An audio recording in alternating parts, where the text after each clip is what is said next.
Hello, everybody. Welcome into the Fantasy Pros Football Podcast. I'm Ryan Wormeli, joined by Pat Fitzmaurice and by Derek Brown. Today, we are talking some fantasy takeaways for the AFC West. This is part of our divisional takeaways series. We've got an episode for all 8 divisions, so be sure to check those out if they're all out already by the time you're watching this, or keep an eye out for the ones to come in the future. Today's is the AFC West, like I mentioned, of course, led by the Kansas City Chiefs once again, 15-2, the 1 seed in the AFC. Obviously, Patrick Mahomes just, leading the charge. Andy Reid, all the same stuff we've seen for several years in a row now, just continues to play out time and time again for KC. Debro, what was your fantasy takeaway for the Chiefs in 2024? That Patrick Mahomes at this part of his career is a better real life quarterback than he is a fantasy one. The days are gone where I can get him into my top 5, my top 7, heck, my top 10 right now. He's going to be a low-end QB1, probably 11 or 12th spot in my 2025 rankings, and that's where he's been the last 2 years, guys. Like QB 10, QB 11 in fantasy points per game. And when we look in, the future for Patrick Mahomes in 2025, the Rashee Rice return from injury and possible suspension. You got Xavier Worthy. Is Hopkins there? Is Brown there? Kelce's a year older. It's nothing but murky, man. I can't get excited about Patrick Mahomes in the year 2025. I just think it's where we're at. As it stands, I feel like I would be surprised if Kelce comes back, regardless of whether or not they win the Super Bowl. Like, I don't think they have to win for him to retire. So, but do you think if they win, do you think he's definitely out? I think it's more likely if they win, but I don't think it's win and he retires, lose and he comes back. Like, I think they wanted to go for this three-peat and they're giving it their best effort. And regardless, and this is based on zero inside information, by the way. This is just kind of like my attempt at reading the tea leaves, where I just personally, on an individual basis, I would be surprised if he was back. And to that point, Worm, I think you are spot on with this. I just want to add this really, really quickly. If you look at his contract, and this is the reason why I'm absolutely with you, next year he has a $19 million cap hit. If it were to cut him or he retires, they are only on the hook for $2.2 million in dead cap. Like, it's basically, they re-signed him and gave him this deal, and it's like, well, you want to come back? But if you don't, we're not screwed if you don't come back. Yeah, and I don't think they would cut him, to be clear. No. That's not what you're saying. No. Yeah. So having said that, let's just say, for the sake of argument, that we're right. I mean, how are you going to feel going into next season? Like what you just said, Rashee Rice, big question mark. Xavier Worthy came on kind of strong late, but still a lot of work to do. A lot of question marks elsewhere. Fitz, what do you make, just before you even get into Mahomes, in general as a fantasy quarterback, specifically these weapons? I mean, that's a bottom what group in the NFL next season if Kelce's not back? Yeah, I mean, they're probably bottom 10. Like, they're going to have to add. They've got Rashee Rice and Xavier Worthy, and it's almost kind of a redundant skill set, because Worthy, for all his speed, is not really a lid lifter. He is a catch and run guy, much like Rashee Rice. So they do need a guy who can sort of work downfield and be the lid lifter in this offense. But and just to Debro's point, it's weird that we have seen this disconnect develop with Patrick Mahomes, where he is on the short list of the greatest quarterbacks of all time, probably already. And yet, since about midway through the 2023 season, has not been that good of fantasy quarterback. And it's just strange. In his first 5 seasons as a starter, Mahomes averaged 38 touchdown passes a season. Over the last 2, 27 and 26. Like, he's not throwing as many touchdown passes. That the yardage, like, he used to have these spike yardage games all the time, 340, 370, over 400. Not really happening that much anymore. So, when I was putting together 2025 rankings, like, he's clearly behind Josh Allen, Lamar Jackson. I think he's clearly behind Joe Burrow and Jaden Daniels and Jalen Hurts. So, like, I've got him at quarterback 6. I just, like, there are no real, I mean, I've got him at 6 and Baker Mayfield at 7. And it's kind of only because there's really no one I feel strongly about moving past Mahomes. But QB 6 does almost feel too high for him. I was going to ask you, Drake May or Patrick Mahomes next year, Fitzy? Yeah, I mean, I've got Mahomes ranked higher, Debro. I think you have to rank Mahomes higher, but I could see the case being made of, like, where they're going to go in drafts. I'd rather have May.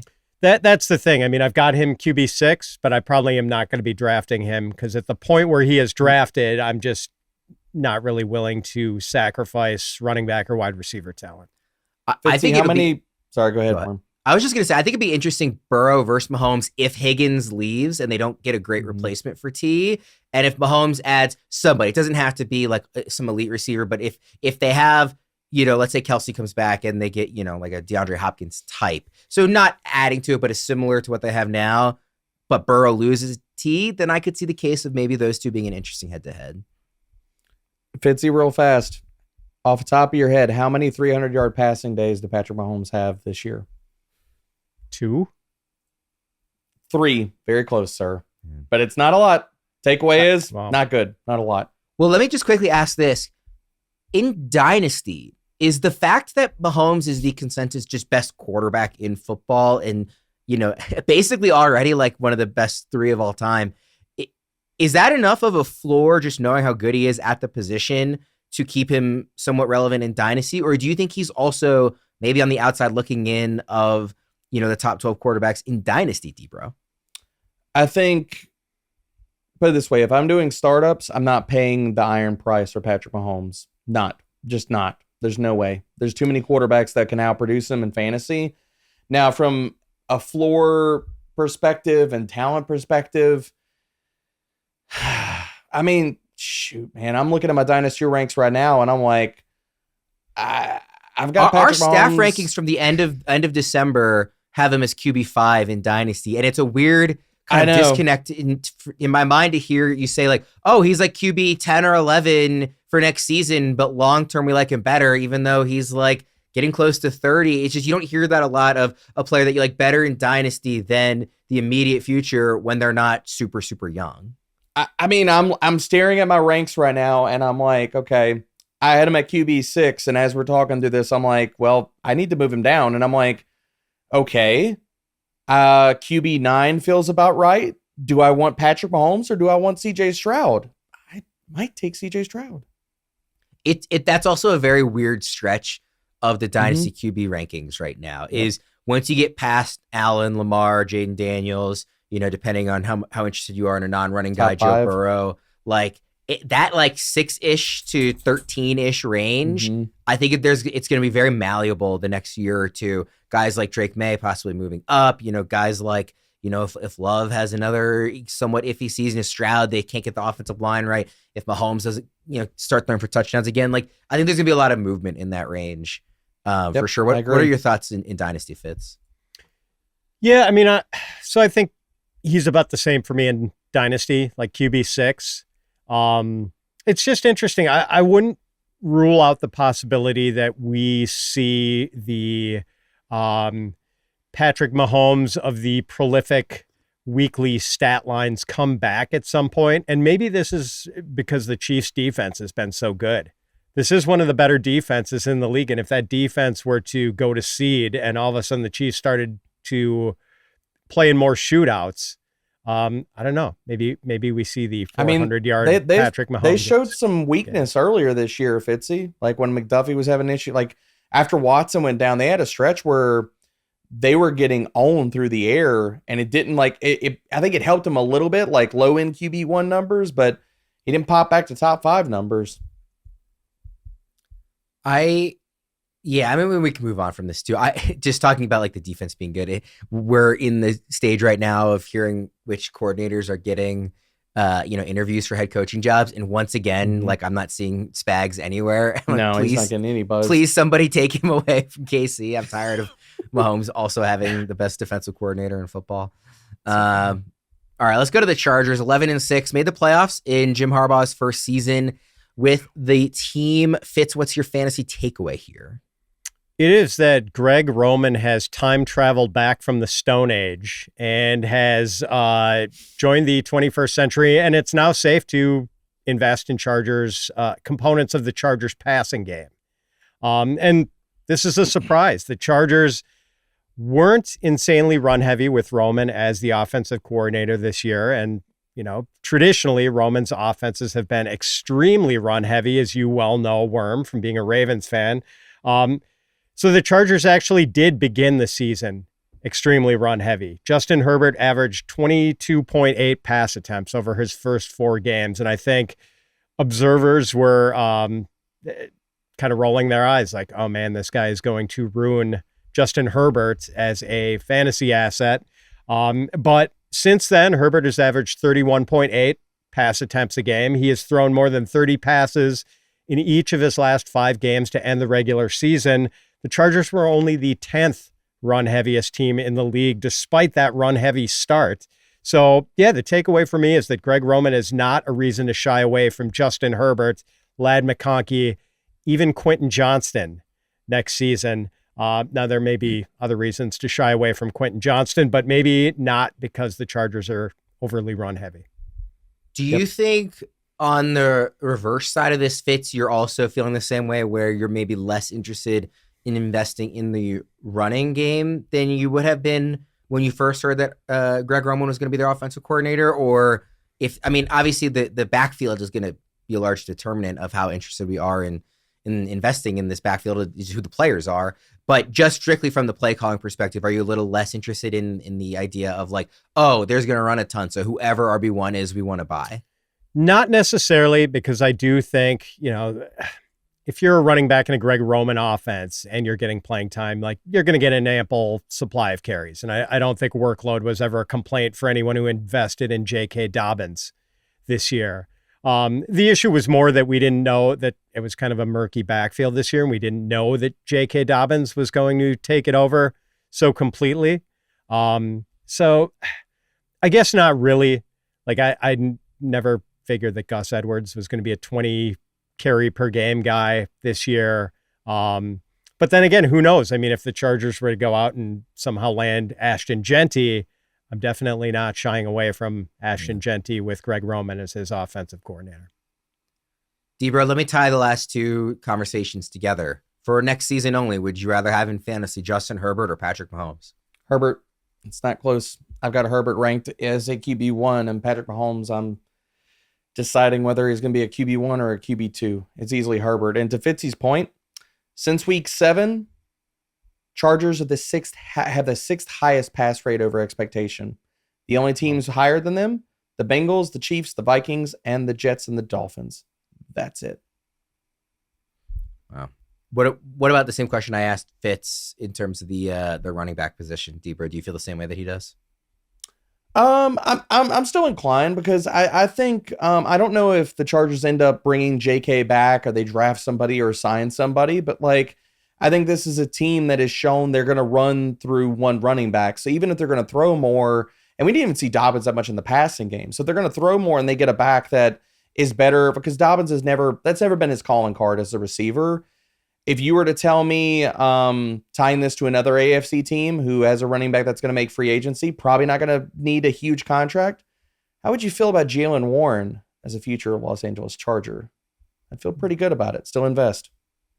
I wonder if they had a real pass catching running back option, what this Chargers offense would do with that ability, because we've seen Justin Herbert check down in the past to Austin Eckler a bunch and take advantage of that. But we've seen Greg Roman offenses not do that. So I wonder what it would look like, whether it's they add Jaylen Warren or like, I don't know, like within the division, like a Javonte Williams or if they draft somebody, even if it's not Genty, even if they draft somebody like day 2 or 3, like a Nick Singleton, like I wonder kind of how they would take advantage of that. So yeah. And to your point about Roman's offense, I mean, if you think about the skill type or the skill sets of the quarterbacks he's had, Lamar's running, he ain't checking it down. Kaepernick before him, it wasn't running. Gore wasn't a prolific pass catcher. So I think a lot of that is also skill sets of the quarterbacks and the running backs that he's had before.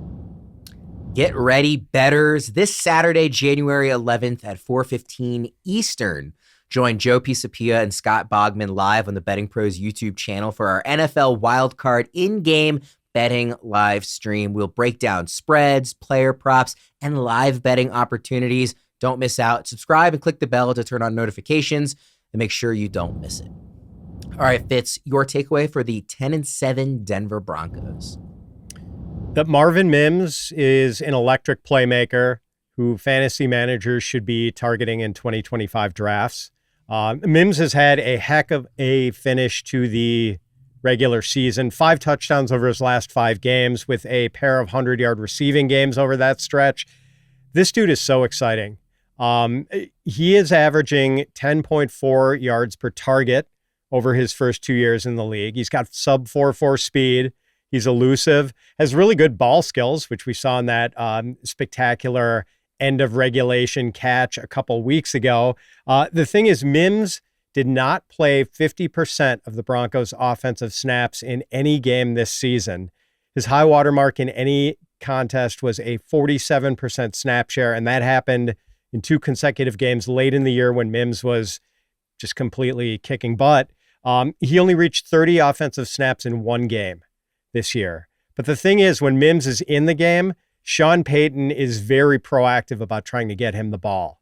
And that sort of makes up for the lower snap shares. I kind of faded Jaden Reed in drafts this year because I was worried that his snap shares were like consistently around 65 or 70% in 2023.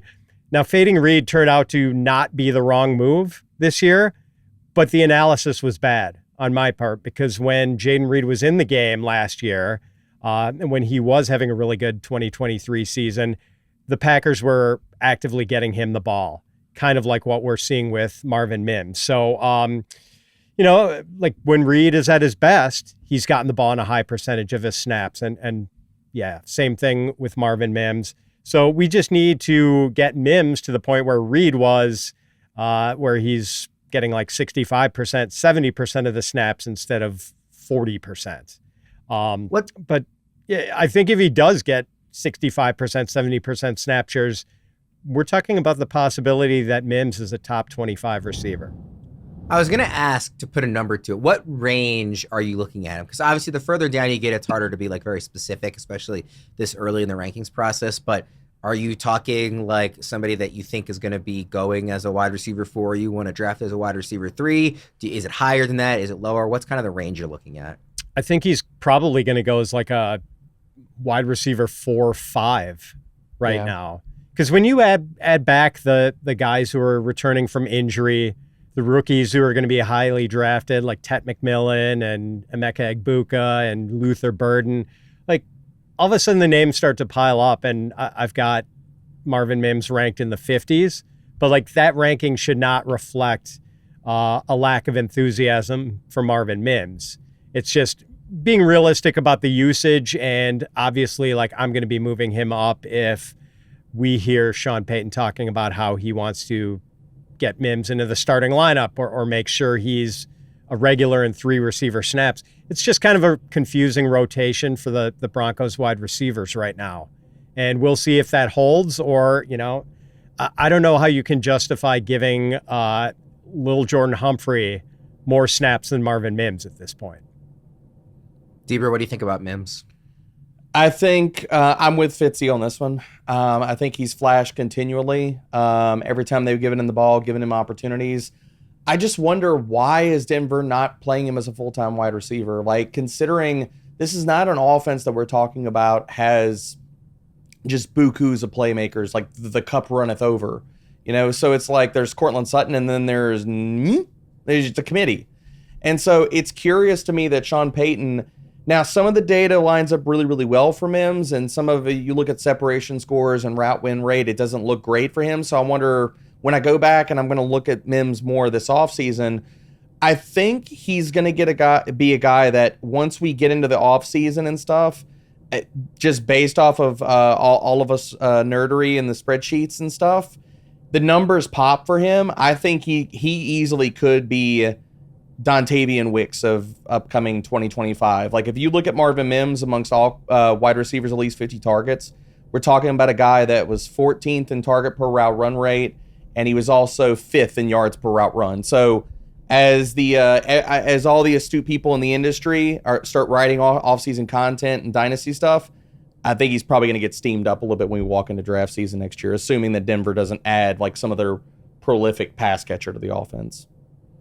Let's go to the Raiders, 4-13 this year. Just a really tough spot for them to be in, like considering you're in the division with Mahomes and Andy Reid, Justin Herbert and Jim Harbaugh, now Bo Nix and Sean Payton. This is really a tough spot to be. Deeber, what was your fantasy takeaway here for Vegas? I'm just gonna keep this easy, man. Brock Bowers is him. I didn't draft a ton of him. I wasn't as much on him, and it wasn't the talent.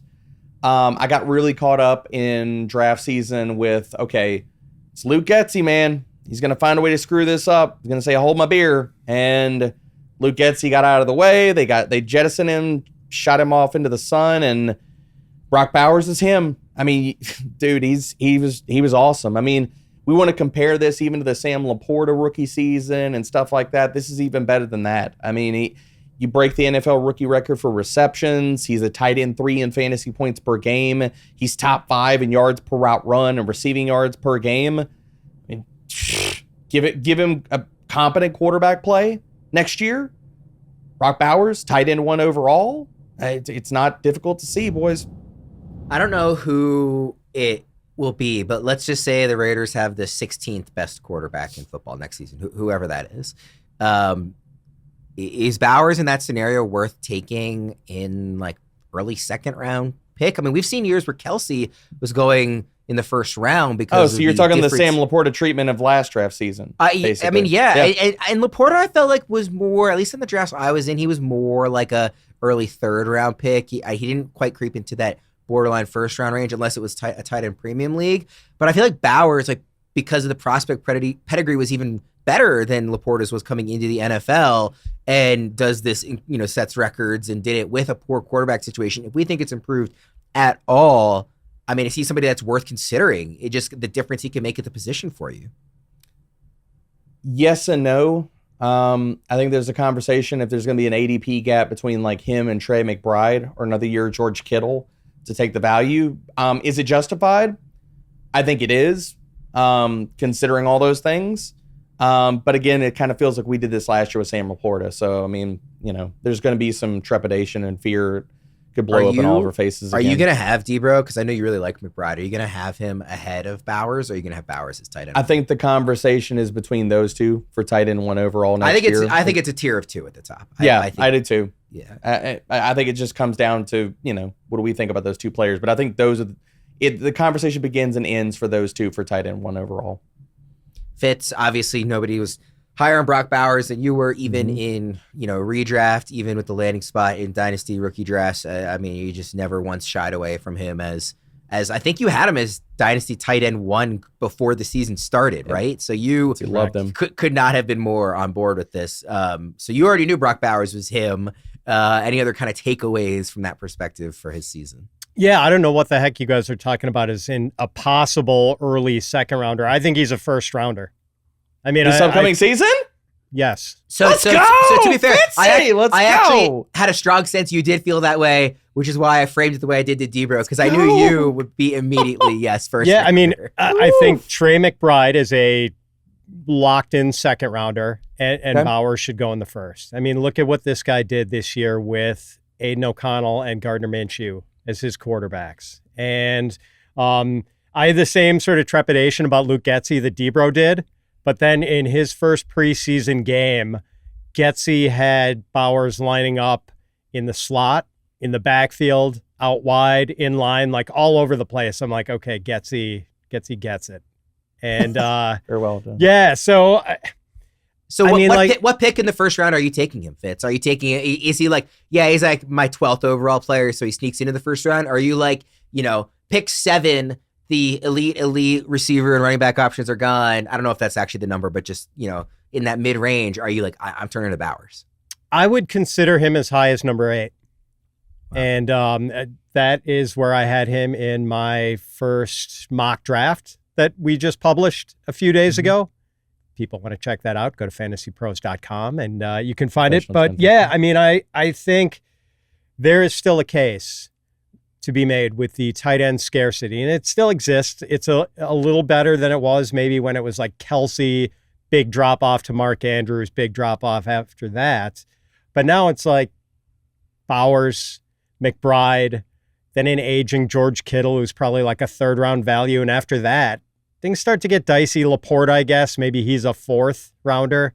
But man, if you want to just like very affirmatively answer the big tight end question that everyone's going to have and just like take care of it in the first round, get this dude who came in as a rookie and had an 1,100-yard season and just looked like an absolute beast. I totally get it. I think it's justified. We are fresh off the season, so I just decided, like, I pulled up fantasy leaders on FantasyPros.com. I will own this. I was not aware, guys, the top 3 tight ends in fantasy points per game were only separated by 0.3 points. Like, legit, Brock Bowers could have been the tight end 1 overall if only a small bit, like, moved in his way. Like, George Kittle was tight end 1 at 15.8. Brock Bowers, 15.5. That's insane. Wow. Yeah, I actually kind of thought he might have been tight end 1. I had forgotten that Kittle pulled ahead, but that's yeah, what a season. Yeah, I mean, I'm going by points per game. I don't care about total points. Yeah, we'll wrap up there. We are doing, like I said, all the divisions, so be sure to check out the other episodes, whether or not they are out already or coming out in the next few days. Be sure to keep an eye out for those. So that was the AFC West for Debro and Fitz. I'm Ryan Wormeli. Thanks for tuning in. We'll see you again next time.